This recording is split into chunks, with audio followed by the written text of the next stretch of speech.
Well, I think today is the day I finally did it. I broke a Guinness World Record.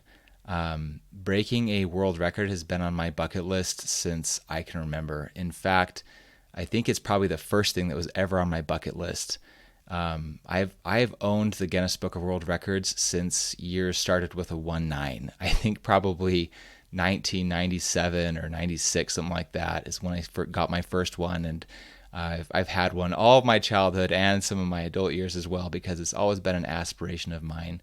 I grew up as a ski racer and started when I was 2 skiing, and then when I was 9, I joined the snowbird race team.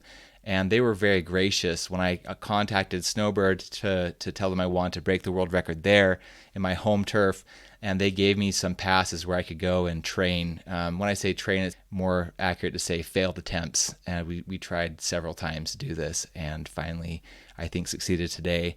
It's been something I've always wanted to do. When the recession hit in 2008, it hit my parents' business hard, and there was not enough money to keep skiing. And so I had to stop and was just kind of at the point where I was figuring myself out and I was starting to win some races. And so I think breaking a Guinness World Record gives me a little bit of closure. I have some teammates I grew up with skiing with that, they're on the U.S. ski team and all these amazing things. And I don't know that I was ever at the same caliber as them. They were pretty good, but I think there's a part of me that always feels like, what if I kept with it? What if I could have stuck with it? And so this has been kind of a feather in my cap for my skiing career, and I hope not the last one. I'd like to try this again to see if I can get even more, and then maybe try it on 1 ski as opposed to 2, and I have a couple others that I want to try. Okay, so for preparation for this attempt, it turned out to be a lot more work than I initially anticipated, mostly because it is really difficult to find people that can film while skiing, and then also find a day where they're available to go with you, and witnesses that know, skiing enough to know what a whirlybird is, a revolution on skis, and then, put that on top of the weather, making sure that there's, good enough conditions to do it, was a real challenge. So that was the biggest hurdle by far. We ended up doing it today, but the conditions weren't really ideal. There was 6 inches of snow last night, so it was really soft and loose. So when I would spin around, I hit a lot of that loose snow, which made it a lot harder to keep spinning. It was also kind of poor visibility, and there was snow, but it was the only day that I could get people to come up and film, and they had to take off work to do it. So not easy aligning all that in once, and so just kind of went with the best that we could.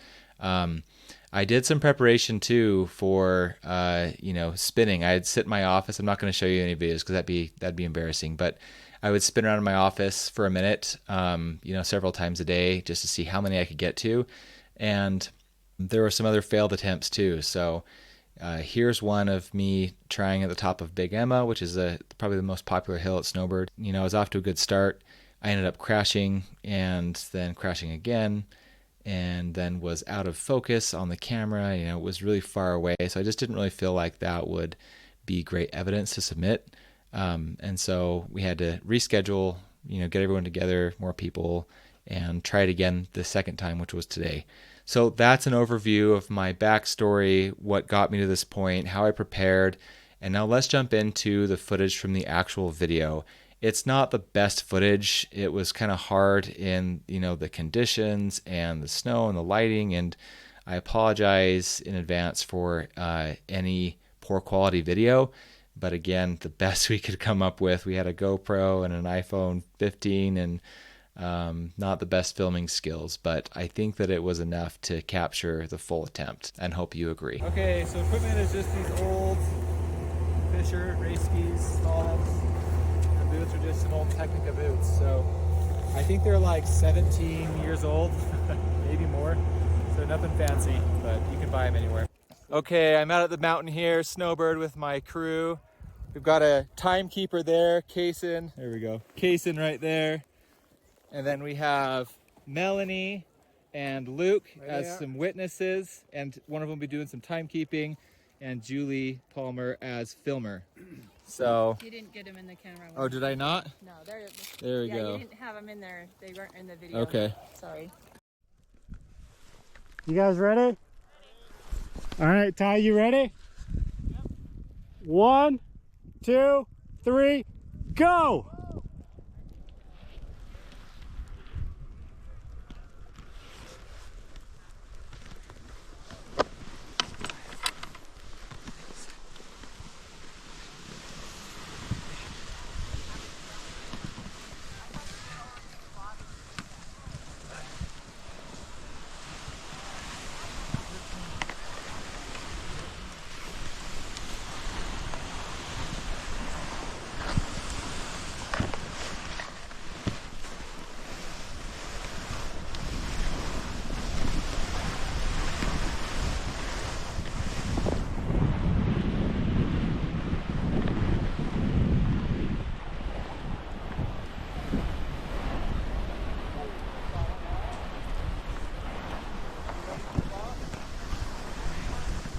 Five, 4, 3, 2, 1, stop.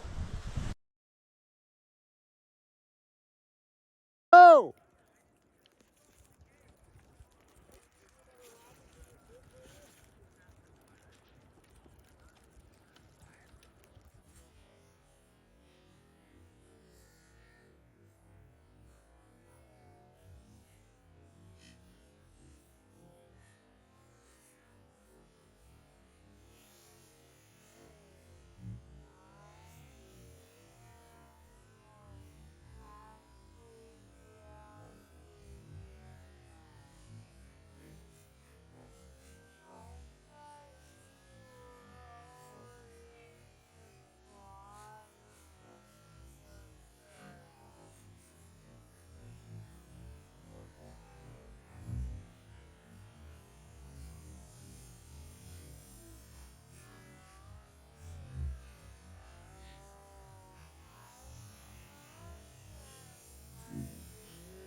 Stop! Okay, and here are some pictures of the attempt day. So here's a picture of me, and here's one of my equipment that I use, and here's a picture of the witnesses signing the papers, and here's one more of previous witnesses that should get an honorary mention. Thank you for your consideration. Can't wait to hear back.